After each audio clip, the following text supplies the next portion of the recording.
ఏదైతే రాష్ట్ర ముఖ్యమంత్రి చంద్రబాబు గారు ఉన్నారు, ఆయన కొట్టిన మొదటి బాల్ సూపర్ 6. ఆ బాల్ కొట్టిన విధానానికి, అది సూపర్ 6 గా వెళ్లిన విధానానికి ఈ జగన్మోహన్ రెడ్డి అదే విధంగా వైసీపీ నాయకులకు ఆ బాల్ కనపడట్లా. ఆ కొట్టిన 6 కు వెళ్లిన దూరానికి ఆ బాల్ కనపడట్లా. మైండ్ బ్లాక్ అయింది జగన్ రెడ్డికి. పైర్లు గమ్మినాయి, కళ్ళు బైర్లు గమ్మినాయి, మైండ్ బ్లాక్ అయింది. ఏం చేయాలో తెలియట్లా.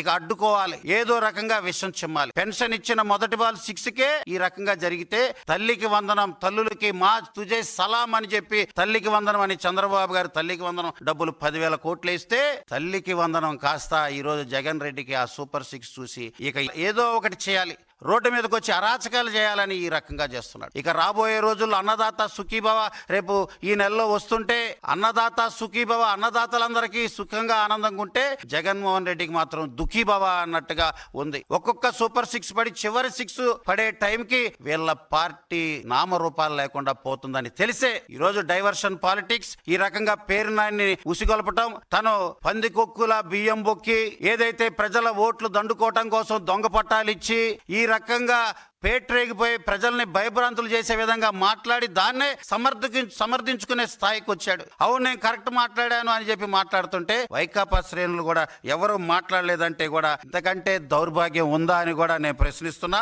కార్యకర్తలను ఎందుకని బలి చేస్తారు? రాచపీనుగు పోయేటప్పుడు 10 మందిని తీసుకుపోద్ది. పేరు నాని పోతున్నావు, నీ వైకాపా ముఖ్య నాయకులు పోతున్నారు, పోయేటప్పుడు ఎందుకని మీ కార్యకర్తల్ని తొక్కుకుంటూ పోతున్నారు?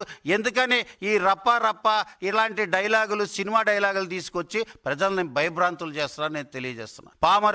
మా పామరు ప్రజలు ప్రశాంతంగా వాతావరణం కోరుకుంటున్నారు. అధికారం వచ్చిన 12 నెలల్లోనే సుపరిపాలన తొలి అడుగులోనే అద్భుతమైన కార్యక్రమాలు చేశాం. మా పామరులో 6 కోట్ల ఆసుపత్రి గాని, అదే విధంగా ఎంఎస్ఎంఈ పార్క్ గాని, బ్రహ్మాండంగా బస్టాండ్ రూపుదిద్దుకోవటం గాని, దళిత హాస్టల్ 3 కోట్ల వ్యయంతో 2 తీసుకురావటం, 492 సీసీ రోడ్లు, ఆర్ఎన్బి గుంతలు పుచ్చటం గాని 12 నెలల్లో బ్రహ్మాండమైన అభివృద్ధి చేస్తే ప్రజలు ఇది కోరుకుంటున్నారు. అద్భుతమైన మ్యాండేట్ ఇచ్చారు. సుపరిపాలన తొలి అడుగులోనే ఇంత అద్భుతం జరిగితే ఇక 2వ అడుగు 3వ అడుగుకి ఇంకా అద్భుతాలు జరుగుతాయని సంక్షేమ అభివృద్ధి ఫలాలు అందుకుంటూ ప్రజలు సుశాంతంగా అందరూ కూడా సంతోషంగా ఉంటే ఎందుకని పేరు నాని అదే విధంగా అనుకోండి జగన్ రెడ్డి రాష్ట్రాన్ని ఈ రకంగా రావణ కాష్టం చేసే ప్రయత్నం చేస్తున్నారు. నేను ఒకటే కోరుకుంటున్నా ముఖ్యమంత్రి చంద్రబాబు గారిని, అయ్యా సార్ పేరు నానిని కఠినంగా శిక్షించండి.